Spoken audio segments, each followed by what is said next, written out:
Desde que era niño me encantaba escribir historias. Creé un superhéroe que luchaba contra los pecados capitales y los ángeles. No es que fuera religioso, más bien eran las imágenes que me rodeaban en casa de mis abuelos. Desde los 8 años sabía que quería hacer al crecer. Quería crear historias, quería ser escritor. Todos los días me sentaba a escribir historias cortas. En mis tiempos libres pensaba en más historias. Usaba mis juguetes para hacer peleas épicas llenas de explosiones, traiciones y giros argumentales que ni yo me imaginaba hasta que pasaban. La verdad, no había investigado nada acerca de cómo escribir, solo me apasionaba hacerlo. Había historias que comenzaba sabiendo el final y otras que simplemente se iban desarrollando sobre la marcha. Mi ritual era agarrar un lapicero, abrir mi libreta, ver un rato a mi alrededor y comenzar a escribir acerca de lo que llamara mi atención en el momento. Recuerdo la historia de Inuyasha contra Goku o cuando Superman barrió a los X-Men. Fui creciendo y dejé de escribir sobre héroes y villanos. El hechicero ya había vencido a los 7 pecados capitales, los 4 jinetes del Apocalipsis, el ejército de ángeles comandado por Micael, y había traído paz al mundo, por lo menos en mi imaginación, ya que esa historia nunca la plasmé por escrito. Entrando a la secundaria me enamoré. Es curioso cómo en el lapso de un año se puede pasar de repudiar a las niñas a amarlas. Tengo la teoría de que por mi edad ahora veo un año como si fuera nada, pero en aquel entonces un año era una doceava parte de mi vida. Claro que sentía que era mucho tiempo. Durante esa etapa escribí mucho acerca del amor, aún siendo muy joven para entenderlo. Sofía era mi crítica personal. Todo lo que escribía pasaba por su filtro antes de postearlo en un foro de internet. Ella amaba leer mis historias y yo amaba que ella leyera mis historias. Sofía era mi amor platónico, aunque claro, nunca se lo dije. Entonces comenzó a andar con Eduardo y poco a poco me fui alejando de ella.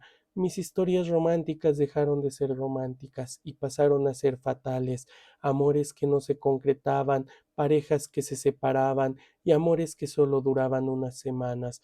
Por suerte, esta etapa solo duró 3 años, y así llegó mi etapa dark. Todo era oscuridad en mi ser y mi alma. Me sentía antisistema por escuchar rock y metal, música que no me gustaba, pero me hacía rodearme de personas que disfrutaban del mismo tipo de historias que yo leía en eso entonces, historias oscuras y fatalistas, y me di cuenta de que me sentía más cómodo escribiendo acerca de esos temas. Participé en concursos de cuento y teatro. De verdad amaba las historias. Incluso en mi soledad, yo actuaba como el personaje de las mismas. Entonces decidí seguir mi sueño. Sería escritor. No cualquier tipo de escritor, sería un escritor crudo y directo con el lector. Mis historias debían generar incomodidad al leerse, ser bizarras, hacer que leer a Junji Ito, Edgar Allan Poe y Stephen King fuera un paseo por el parque. Ese año comencé la universidad y mi carrera. Todos me decían que si estudiaba literatura me moriría de hambre, pero no me importó. Yo quería vivir de mi imaginación, esa que no me dejaba dormir por las noches porque quería crear más y más escenarios ficticios, pero interesantes. Entonces llegó la clase de Nietzsche y su eterno retorno. El maestro optó por leer el aforismo 341 de La Gaia Ciencia, que dice: suponiendo que un día o una noche un demonio te siguiera a tu soledad última y te dijera: esta vida, tal como la has vivido y la estás viviendo, la tendrás que vivir otra vez, otras infinitas veces, y no habrá en ella nada nuevo, sino que cada dolor, cada placer y cada pensamiento y cada suspiro y todo lo indeseablemente pequeño y grande de tu vida llegará de nuevo, y todo en el mismo orden de sucesión. También esta araña y este claro de luna entre los árboles y este instante y yo mismo. El eterno reloj de arena de la existencia es dado la vuelta una y otra vez, y tú con él, polvillo de polvo, suponiendo que así te hablara un demonio, ¿te arrojarías al suelo rechinando los dientes y maldiciendo al demonio que así te habló? ¿O has experimentado alguna vez un instante tremendo en el que contestarías, eres Dios y jamás he oído decir nada tan divino? Si esa noción llega a dominarte, te transformará y tal vez te aplastará. La pregunta ante todas las cosas, ¿quieres esto otra vez? ¿Infinitas veces? Pesaría como el peso más pesado sobre todos tus actos, o si no, que categóricamente tendría que llegar a decirse a ti mismo y a la vida para que no aceptar nada más anhelosamente que esta rectificación última eterna. Al reflexionar sobre estas palabras llegué a la conclusión de que no me sentía cómodo escribiendo terror. Mis publicaciones en foros cada vez tenían menos reacciones y cada vez sentía más aburridas mis historias. No me sentía cómodo con lo que hacía y decidí que algo debía cambiar. Fue así como volví a los recuentos de la vida. Escribía mis historias e historias que otras personas me contaban, historias de las cuales ya sabía el inicio, el desarrollo y el final. Estas eran las historias que me daban vistas, que me hacían conocido en los foros, así que escribí más y más. En una de ellas narré la historia de dos amigos que pasaban todo el tiempo juntos en la secundaria, a donde iba uno, el otro también. Julio y Cassandra los nombré. Julio estaba enamorado de Cassandra. Él escribía poemas y fingía que los escribía para un libro en el que estaba trabajando, pero en realidad era que todos los poemas eran dedicados a Cassandra. Un día, Cassandra conoció a Jaime. Inicialmente Jaime se juntaba con ambos. El grupo de dos ahora era de tres. Ahora los poemas que Julio le daba a Cassandra, Cassandra se los prestaba a Jaime para que él también los leyera. Cursi, ridículo, cringe, eran algunas de las calificaciones que Jaime le dio a los poemas. Entonces Cassandra comenzó a reírse de los poemas de Julio. Esos que antes le sacaban una sonrisa tierna, ahora le sacaban una sonrisa burlesca. Pronto Jaime dejó de invitar a Julio a las salidas en grupo. Nuevamente el grupo era de dos, pero sin Julio. Él se llenó de amargura y se alejó por completo de Cassandra al enterarse que ella y Jaime ahora eran novios. Cassandra siguió buscando a Julio, lo invitaba a los trabajos en equipo y las salidas los fines de semana, pero Julio ya no quería saber más de ella. Su amor nunca sería correspondido. El tiempo los separó. Cada uno tomó su rumbo, pero un día, mientras Julio veía fotos, pensó en qué sería de la vida de Cassandra y decidió hablarle de nuevo. Resultó que la relación de Jaime y Cassandra solo duró 3 meses. Ella quiso contárselo a Julio, pero él ya no la volteaba ni a ver. Ella tenía guardados todos los poemas que él escribió y los leía cada que se sentía triste, porque a veces imaginaba que ella era la protagonista de aquellos versos. El amor de Julio había alcanzado a Cassandra, pero Julio, en su inmadurez, decidió correr. Asumió que ella nunca se interesaría en él y por eso no intentó nada, y cuando se fue a diferentes preparatorias dio por hecho que nunca se volverían a ver. Pero ahí estaban, los dos hablando como en los viejos tiempos, como si los 3 años que pasaron en la preparatoria no hubieran existido. Ni siquiera se preguntaron lo que había hecho cada uno. No se habló de amores ni de corazones rotos, solo de Julio y Cassandra. Entonces él fue valiente. Cuando acabé de escribir la historia, decidí abrir mi perfil de Facebook y puse en el buscador Sofía. No tardé nada en encontrarla. Su sonrisa característica era inconfundible, así que le escribí. Fue un simple hola, al que ella respondió otro hola. Comenzamos a hablar de nuestros pasatiempos, de nuestros recuerdos. Ella me confesó que aún tenía las historias que yo le había escrito. Ni bien entró en la prepa, terminó con Eduardo. En realidad él nunca le gustó. Empezó a andar con él solo para hacerme sentir celos, pero no espero que por esa decisión yo me alejara tanto. Obviamente me sentí un idiota y le pedí perdón de mil maneras diferentes. Ella se rió de mí. Entonces me envió su número de teléfono y la llamé inmediatamente. Me recomendó bandas de rock que escuché de fondo mientras seguíamos platicando. Cuando el sol salió, le pregunté en qué universidad estaba. Para mi sorpresa, estudiaba en el mismo campus que yo, solo que en otra facultad. Nunca la había visto, pero la invité a almorzar ese mismo día. En el almuerzo, ella me platicó que estudiaba administración de empresas y me sentí algo tonto al decirle que yo literatura. Sus ojos brillaron al escucharme. Ella quería leer mis escritos y entonces recuperé la inspiración. Al poco tiempo, Sofía y yo comenzamos a andar. Se sorprendió cuando me dijo que se alegraba de que fuéramos amigos de nuevo, y yo le contesté de que amigos nada, que nunca la vi como mi amiga y que esta vez no permitiría que llegara otro Eduardo. Ella se rió a carcajadas y me preguntó que entonces, si no quería que fuera mi amiga, ¿qué quería? Entonces le pedí que sea mi novia y dijo que sí. Todo parecía un sueño, o más bien parecía la historia de Julio y Cassandra. Puede que haber escrito sobre el valor de Julio me diera valor a mí, pero lo ignoré. Preferí simplemente aceptar las cosas como eran, sin cuestionarlas, y así comenzó mi historia de amor. Seguí escribiendo historias románticas por varios años. Incluso mi primer libro trataba de una propuesta de matrimonio. Ese mismo año me casé con Sofía. Fueron 6 años de publicaciones constantes de libros, pero cada vez las críticas eran más duras. Decían que me había encasillado en un solo tipo de historia. Todas se parecían y las ventas se redujeron. Luego otros 3 años de dificultades para publicar. Mis libros ya no se vendían. Ninguna editorial los quería. Por suerte, Sofía tenía un buen puesto en una empresa de autos, era la segunda al mando y ganaba muy bien. Yo daba clases en una secundaria, claro que nuestros salarios no se podían comparar. Ella aportaba mucho más que yo, pero nunca me lo echaba en cara. Mientras yo seguía escribiendo, ella seguía apoyándome. Quizá ella no me decía nada, pero yo me sentía frustrado. Si no fuera por ella, le tendría que dar la razón a todos los que me dijeron que si estudiaba literatura me moriría de hambre.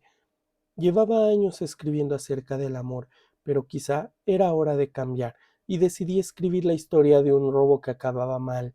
En esta historia, una pareja salía a una fiesta, y durante esa fiesta un ladrón entraba a su casa.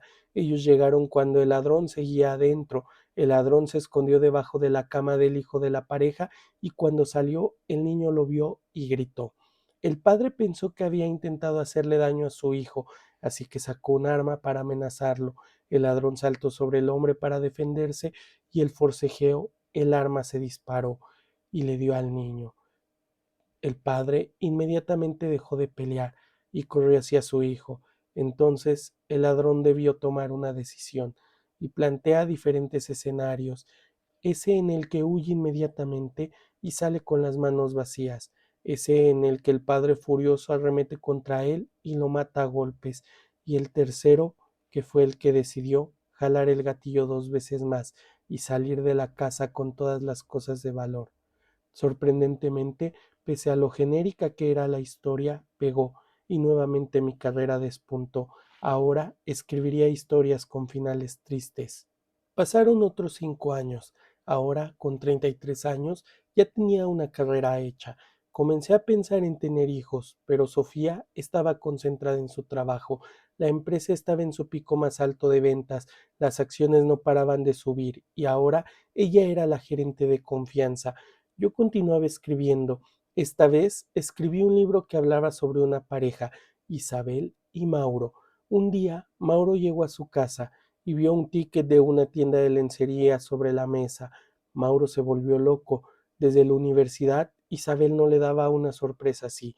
Estuvo días esperando el momento en el que Isabel entrara a su cuarto, abriera su bata y debajo tuviera puesta la lencería que él se imaginaba de un color morado brillante, la recepción que todo hombre espera tener, pero la sorpresa nunca llegó. Entonces Mauro comenzó a hacer conjeturas. Isabel cada vez estaba más distante y cada vez llegaba más tarde a la casa. Entonces él se obsesionó con la idea de que ella le era infiel. Comenzó a seguirla hasta su trabajo, comenzó a prestar más atención a sus comportamientos y entonces logró descubrir lo que él ya sospechaba. Ella le era infiel con su jefe. Mauro tuvo un ataque de bilis, comenzó a discutir con ella, se gritaron, ella le reprochó cosas, él le reprochó cosas a ella, y entonces él la abofeteó y salió furioso de su casa, pidió el divorcio y se fue. Mauro renunció a su trabajo, tomó su parte de dinero del divorcio y se fue a otra ciudad. Se enteró de que Isabel finalmente sí se casó con su jefe y tuvieron hijos a pesar de que ella juraba que nunca sería madre. Él se sintió un idiota, dejó de concentrarse en el trabajo, comenzó a fallar en tareas que antes le resultaban fáciles, y antes de escribir el final, noté que yo no escribí Isabel, escribí Sofía. ¿Qué estaba pasando? Yo confiaba en mi esposa, sabía que llegaba tarde porque a la empresa le estaba yendo bien y que se ganó 2 ascensos en los últimos 3 años por su buen trabajo.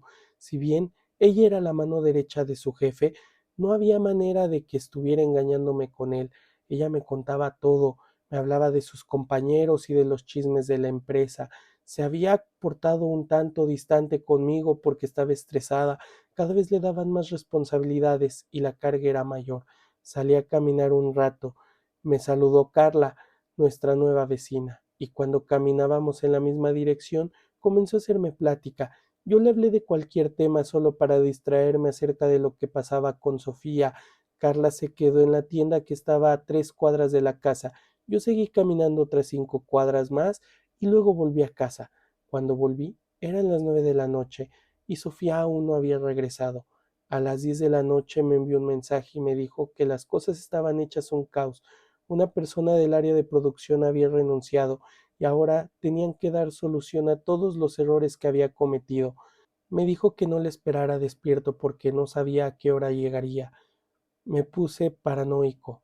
Cuando desperté por la mañana y noté que aún no regresaba, no tenía ningún mensaje de ella, así que la llamé. Me contestó que se había quedado dormida en su escritorio y mi llamada la despertó. Obviamente pensé lo peor. Cuando volví del trabajo, vi un pastel de chocolate de mis favoritos en el refri con una nota que decía: solo regresé a bañarme, hoy tampoco me esperes. Apenas leí la nota, decidí salir a comer al parque, que estaba muy cerca de la casa. Me senté en una banca y vi a Carla pasar corriendo. Por lo visto era runner. Pasó otras 3 veces y en todas me sonrió. En su cuarta vuelta se frenó y se sentó a mi lado. Vio mi pastel y le ofrecí un poco. Estuvimos platicando por un buen rato. Ella era soltera y se dedicaba a dar clases en un preescolar que se encontraba a un costado del parque. Por las tardes venía a correr para desestresarse. Era soltera y apenas llevaba 3 semanas en la ciudad. Volvimos juntos a nuestras casas y nos despedimos en la entrada. Tenía la esperanza de que Sofía estaría esperándome, pero al entrar no la encontré. Cuando me desperté en la mañana, vi que Sofía estaba dormida en el sillón de la sala. Estaba desarreglada. Me acerqué y le acaricié la cabeza. Era tan hermosa como siempre. Ni se inmutó.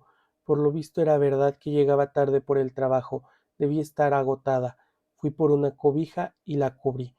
Cuando salí del trabajo, fui nuevamente al parque. Esta vez me llevé mi laptop para seguir escribiendo mi libro. Nuevamente vi a Carla corriendo y de nuevo se sentó junto a mí. Hablamos acerca de nuestras aficiones y nuestros trabajos. Le conté que soy escritor y le mostré un poco de lo que estaba escribiendo. Ella leyó atentamente y sonrió. Mientras leía, me hacía preguntas acerca de Mauro y de Isabel. Hablaba de mis personajes como si los conociera. Hace años que no veía a nadie leyendo mis historias. Si bien sabía que muchas personas las leían, nadie lo hacía frente a mí. Al volver a casa y despedirme de Carla, entré y vi que Sofía preparaba una maleta. Me dijo que las acciones habían caído y la producción se detuvo. Me explicó por qué, pero solo recuerdo que me dijo que tenía que viajar a otra ciudad con su jefe. El vuelo saldría en 2 horas. Terminó su maleta y sonó un claxon de un auto afuera de la casa. Se despidió fríamente de mí y se fue. No me dijo cuántos días se iría, solo se fue. No era la primera vez que salía en un viaje de negocios, pero sí la primera vez que pasaban 3 días sin que me llamara para decirme nada. Yo le marqué por teléfono 2 veces, pero solo me decía que estaba muy ocupada, que me llamaría en cuanto pudiera, y no me regresó la llamada ninguna vez. Recordé la historia de Julio y Cassandra y todas las similitudes que tenía con mi historia con Sofía, y ahora solo podía pensar en Isabel acostándose con su jefe mientras Mauro estaba en mi sillón esperando a que llegara con su lencería morada. Salí de la casa corriendo al parque. Entonces vi a Carla, corriendo como siempre. Cuando terminó, se sentó a mi lado. Le hablé de lo distante que sentía a Sofía. la historia de Julio y Casandra. Le recité uno de los poemas que Julio le escribió y se pasó toda la tarde.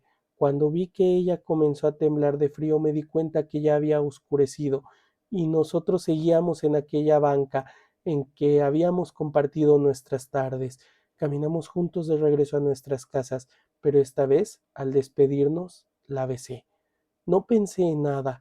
No es como si de repente me sintiera enamorado, solo vi el brillo en sus ojos, sentí calor en aquella fría noche y simplemente la besé. Ella correspondió mi beso, y cuando nos separamos, tomó mi mano y me jaló en dirección a su casa. Apenas observé que las luces de mi casa estaban apagadas y me imaginé a Sofía en quién sabe qué lugar acostada con su jefe. ¿Qué más daba si yo pasaba la noche con Carla? Desperté temprano, me vestí y salí a toda prisa a mi casa. Me entró miedo de pensar que Sofía llegase en la madrugada, pero no llegó. La casa seguía vacía. Me bañé y me fui al trabajo. Al volver en la tarde me llegó el olor de comida recién preparada. Sofía había regresado, pero ella casi nunca cocinaba. Se veía muy feliz y solo pensé que ese actuar era el de una persona con culpa. Claro que me preparó la comida para no sentirse mal por haberme engañado con su jefe. Sentí que la sangre me hervía, pero ella me dio un beso y sonrió. Me contó que fue una toma y daca con los inversionistas, pero que al final lograron salvar la empresa y el trabajo de todos. Mañana se retomaría la producción y ella sería promovida a jefa de la planta. Su jefe nos había invitado el fin de semana a su comida de despedida. Él se cambiaría a la ciudad donde estaba la sede de la empresa y Sofía quedaría a cargo de la empresa en esta ciudad. Estaba emocionada. Sentí que había cometido un error al pasar la noche con Carla. Claro que Sofía había hecho lo mismo en otra ciudad, pero yo debía hablar con Carla. Acabando de comer, Sofía se acostó en el sillón y me invitó a ver una película con ella. Le dije que estaba bien, pero que primero iría por palomitas a la tienda. La dejé escogiendo la película y salí rápidamente de la casa. Antes de comprar las palomitas, corrí al parque. Sabía que Carla estaría corriendo ahí. Esta vez no esperé a que acabara las vueltas y la detuve, y le dije que lo de anoche había sido un error. Le expliqué que Sofía había regresado y que ya no la volvería a ver. Carla sonrió y se acercó a mí y me besó la mejilla. Yo me ruboricé y giré mi cara buscando sus labios. Ella frenó mis labios con su dedo y me dijo suavemente que Sofía había regresado y lo nuestro había acabado, pero ya sabía dónde encontrarla. Luego de decirme eso, simplemente continuó corriendo. Volví a casa y Sofía ya había elegido la película. Preparé las palomitas y me acosté junto a ella. Ella se acurrucó en mi pecho y sonrió. En ese momento sentí como la pena me carcomía, porque al voltear ya no vi a Sofía, vi a Carla. A la mañana siguiente le pregunté a Sofía a qué hora regresaría. Nunca le había preguntado. Ella solo sonrió y me dijo que se notaba que le extrañaba, que volvería a las 7. Si ella salía a las 7 y yo a las 2, significaba que tendría 5 horas libres antes de que Sofía llegara, y recordé que ya sabía dónde encontrar a Carla. Apenas llegué del trabajo, toqué la puerta de mi vecina, y en cuanto abrió, yo la besé. Sabía que lo que hacía no era correcto, solo quise hacerlo una última vez. En 2 días sería la fiesta con el jefe de Sofía, y podría verlos interactuar y deshacerme de mis dudas. Yo decidí jugar el mismo juego, decidí que le pagaría con la misma moneda, decidí que no sería tan tonto como Mauro. Me habría gustado decir que fue la última vez que vi a Carla, pero no es así. La vi cada día de esa semana, de 2 a 6:30 sin falta. Sofía llegaba y yo ya estaba recién bañado y preparando la comida. Ella no preguntó nada, sabía que yo era muy limpio y siempre me bañaba en las tardes. Llevaba 2 semanas sin prender mi laptop para escribir. Al carajo la historia de Mauro e Isabela. Yo estaba viviendo mi propia historia. Llegó la fiesta de despedida del jefe de Sofía. Era una fiesta lujosa, con barra libre, meseros con smoking y todo el personal administrativo de la empresa. Vi cómo el jefe saludaba a Sofía con un beso en la mejilla y solo apreté los puños. Quería golpearlo por meterse con mi mujer, pero no podía hacerlo, no enfrente de todos. Lo mejor sería esperar a que saliera y hablar con él a solas. Entonces llegó un hombre, abrazó por la cadera al jefe de Sofía y le dio un beso en la mejilla. El jefe lo vio como un hombre mira a quien ama. Él era su pareja. Sofía no me había engañado con su jefe. Hice una venganza inexistente. Sentí náuseas al pensar en mis acciones. Tuve que correr al baño porque se me hizo un nudo en el estómago y decidí que no volvería a ver a Carla. Sofía no sospechaba nada, así que podía estar tranquilo. No era necesario cambiar nada. Seguiría bañándome a las 6:30, solo que ahora me dedicaría a escribir al llegar del trabajo. Era una estrategia sencilla, pero factible. Si no le decía nada, era imposible que la lastimara. Mejor pagaría mi penitencia cargando yo solo con mi pecado. El cargo de conciencia me seguiría de por vida, pero por lo menos no lastimaría a Sofía, menos ahora que había descubierto que ella me es fiel. Durante 3 semanas todo fue viento en popa. Ya casi terminaba mi libro. Cada vez me quedaba mejor. Claro que Mauro no estaba teniendo un final feliz. Encontró una nueva mujer y se enamoró, pero no pudo olvidar a Isabel, mientras que el hijo de Isabel ya tenía 7 años y su esposo la amaba. Ella olvidó rápidamente a Mauro y continuó con su vida. Al final de cuentas, lo hecho, hecho está. Recuerdo que era jueves, eran las 4:30 y estaba empezando con el capítulo final. La verdad, este libro lo escribí poco a poco y dejé que los personajes crecieran solos. Cada decisión la tomaban sin tomar en cuenta que alguien escribía sus historias. Sentía que ellos eran humanos. Sonó el timbre de la puerta y al salir me llevé una sorpresa. Era Carla. Me dijo que como yo no la buscaba, ella decidió venir personalmente y aprovechar que teníamos 3 horas. Llevaba puesto un abrigo que le llegaba hasta las rodillas. Sin tiempo para responder, ella entró sin mi permiso, cerró la puerta, volteé a verla, la quise correr de mi casa. Yo estaba bien con Sofía y lo nuestro había terminado, pero entonces abrió su abrigo. Tenía puesta lencería morada. Dejaba poco para la imaginación y no importaba, no necesitaba mi imaginación. Ya conocía cada parte debajo de aquella ropa interior de encaje, pero no me pude contener.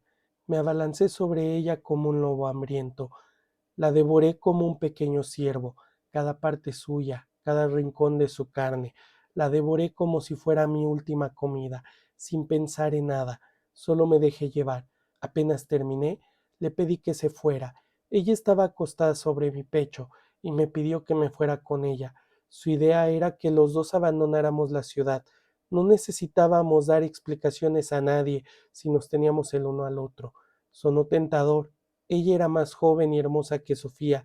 Eso lo sabía desde hace mucho. Además de que Sofía solo me tocaba 1 o 2 veces por semana. Siempre decía estar cansada y sin ánimos de hacer nada. Carla tenía todo lo que buscaba, pero no podía hacerle eso a Sofía. Ella había estado conmigo siempre, desde que empecé a soñar. Me apoyó cuando nadie lo hizo. Incluso en mis tiempos de sequía, ella me había esperado. Por eso decidí decirle que no a Carla. Se puso su abrigo y se fue muy indignada. Esta vez, Sofía llegó mientras me bañaba. Mi computadora estaba prendida, así que asumí que ella daría por hecho que estuve toda la tarde escribiendo y por eso me bañé tarde. Escuché que gritó mi nombre enojada. Me coloqué una toalla en la cintura y salí rápidamente. Debajo de una de las almohadas del sillón se asomaba un tirante, y cuando Sofía lo jaló, salió un brasier de encaje morado. Era parte de la lencería de Carla. Cuando se fue, yo no la seguí. Me quedé en el cuarto acomodando las cobijas, rociando perfume, pero claro que los olores no se van tan fácil. Claro que fue un error no asegurarme de que Carla se fuera sin dejar nada, y claro que Sofía y yo comenzamos a discutir, hasta que ella me abofeteó y se fue. Todo lo que me dijo, todo lo que le dije, mi reacción y su reacción, ya las conocía. Yo ya sabía cada palabra, cada cosa. Corrí a mi laptop y releí el capítulo en el que Mauro descubre a Isabel. Di por hecho que yo era Mauro, pero en realidad yo fui Isabel. Eliminé inmediatamente el archivo. Sospeché que ya sabía lo que seguía, y efectivamente pasó como en mi libro. Sofía pidió el divorcio, me quitó todo, pero Carla me recibió. Sofía sabía que no soportaría estar junto a mí y mi amante, y decidió vender la casa, renunció a su trabajo y se fue de la ciudad. Unos meses después me casé con Carla. Ella estaba embarazada. Resultó que el día que me visitó con su traje de encaje, no nos cuidamos y acabamos teniendo un hermoso bebé juntos. Amo a mi hijo, y aunque me duele admitirlo, amo a Carla. Con Sofía nunca habría sido padre, y Carla me lo dio sin dudarlo.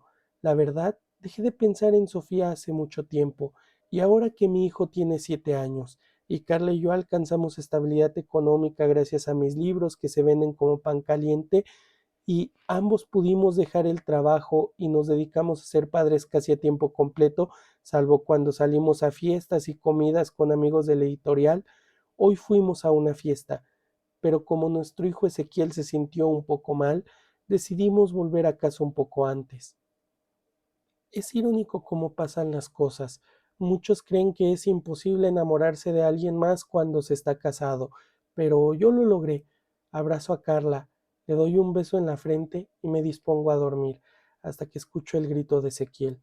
Todos los niños tienen una etapa en que se sienten con miedos nocturnos, pero este grito es de terror real. Tomo el arma que guardo en el cajón de la base de mi cama. La compré cuando se anunciaron los múltiples robos que comenzaron a ocurrir en el vecindario. Corrí rápidamente al cuarto de mi hijo, y apenas entro, el hombre extraño se abalanza sobre mí. Comenzamos a forcejear con el arma en mi mano, y de pronto suena un disparo. Escucho el grito ahogado de Carla. Suelto al sujeto y corro junto a mi mujer y mi hijo. Veo sangre y comienzo a llorar. Durante un momento solo puedo escuchar los gritos de Carla y los míos mientras sostenemos a Ezequiel en nuestras manos. En ese momento levanto la mirada y veo al ladrón jalar el gatillo. Esta escena ya la conozco de memoria porque yo la escribí y sé cómo termina, mientras veo a Carla caer sin vida a mi lado y la boca del cañón apuntándome. Solo puedo pensar en aquel libro que nunca terminé. Sé que el final de Isabel fue narrado en otro de mis libros, ahora lo sé, pero me pregunto, ¿cuál fue el final de la historia de Mauro? El ladrón jala el gatillo. Sofía, espero que un día me perdones.